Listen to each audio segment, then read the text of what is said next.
क्या आप अल्लाह के पसंदीदा बंदों की लिस्ट में शामिल होना चाहते हैं? कुरान ने इनकी 5 ऐसी निशानियां बताई हैं जो हर मोमिन में होनी चाहिए। आइए देखते हैं कि अल्लाह के नजदीक मुत्तकीन कौन है।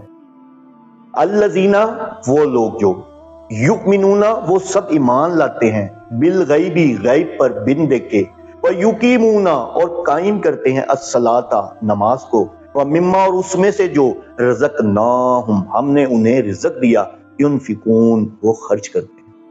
और वो जो ईमान लाते हैं उस पर जो आप सल्लल्लाहु अलैहि वसल्लम पर नाजिल हुआ, जो और आपसे पहले नाजिल किया गया, और आखिरत पर यकीन रखते हैं।